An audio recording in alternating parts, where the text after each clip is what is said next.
Okay, now, good morning again to those who have just joined. And then now I'm sharing with you now the screen of, I think you can recall this. This is the questions that I have given to you last week and I asked you to solve. And many of you have already got the answer correct. And then I have already in the process of starting to check the answer that you have submitted and give some comments on places that you need to take note of and what are the mistakes that we have made. And think many of you have got the answer correct. Okay, that's good. Only thing is I would like to point out a few things that in general that I would like you to take note and remember in the future when you're answering questions. So it is important first to answer the question. So the answer, the final answer that is given must be answering the question. So the first question is asking you the minimum capacity of jack required. So finally, when you give the answer EY, and that will give you the minimum capacity of jack required because there is a reaction force there, and jack have to take the reaction force. So you have to make a statement here. Minimum capacity of jack required is 925 kilonewton, or it is good to know that 925 kilonewton is actually equal to 92.5 ton, because if you are happen to have to go for capacity of jack, normally it is given in ton. How many ton the jack is capable of lifting, maximum. So it is important to answer the questions and do not just lift BY 925 kilonewton and you do not know what is that BY for. Okay, answer the questions. The question must be answered. Look at what the question, minimum capacity of jack required. So this statement must be there. So I show you here a drawing where this is one situations where analysis is needed. Okay, and the second one, the same thing. They ask you whether it is safe to be used. So you have to answer, it is safe to be used. Why? Because it is less than 50 kilonewton. Whether it is safe to be used because the capacity says that maximum allowed moment at the reaction at the support there is 50 kilonewton, and we got answer 31.6. So we have to answer it. Okay, we have to answer it.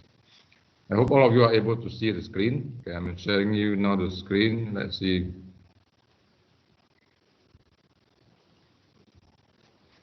Seventy of you now. Okay.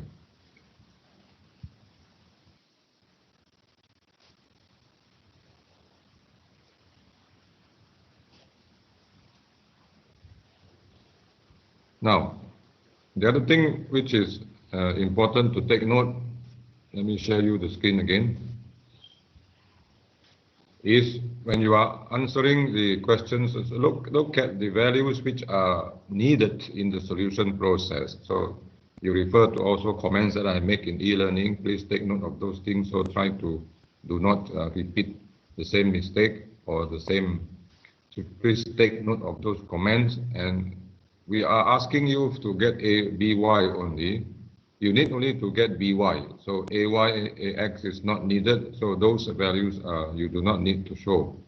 If you show them finally, if in the process you show them, there must be a reason why you need to show AY first before you find BY, because maybe the equilibrium equation that you use in other sequence, so you have to find AY first in order to find BY. If that is the case, then you really need to answer the questions, because if you show AY and then AX and then without answering the question, so it is not clear what is the minimum capacity of jack required.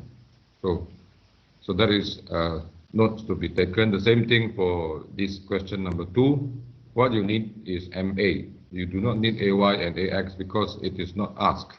And when you need to find MA, you do not need to find values of AY and AX actually. because AY, AX is not needed. If you take moment at A directly, then you can get MA.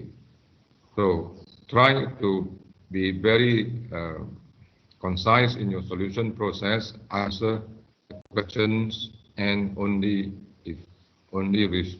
try to focus on what is the values that you need to calculate. What is the values that you need to calculate?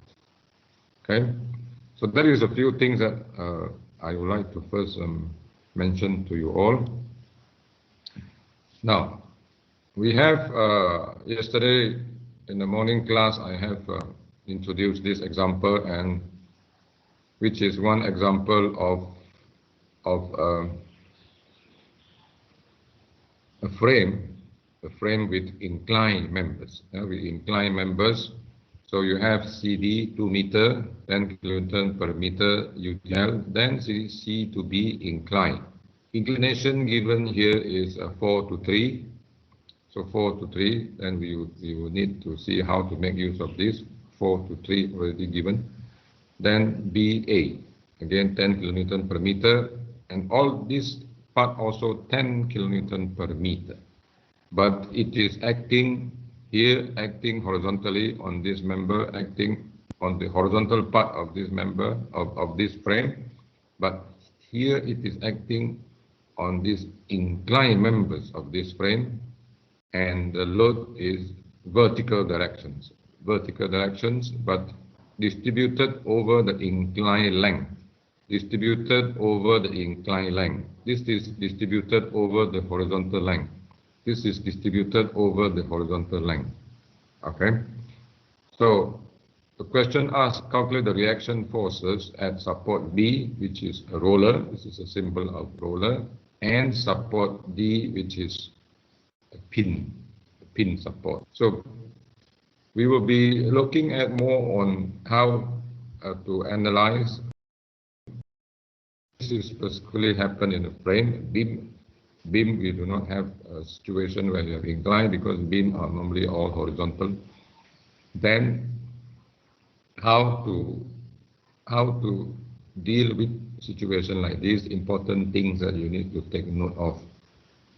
Okay, so first of all, I would like you to draw the free body diagram and then check that this is statically determinate. This is just an exercise. You should be able to do it. Then try to then next proceed to get the answer required, which is reaction forces at support E and at the pin as well. So try to take out, try to work that out. I think work that out so that later on when I show you the solution process, then you can compare which part that you have made mistake or whether your answer is correct or not correct. Okay. So try to do it. I think I'll give you a few minutes to look into that.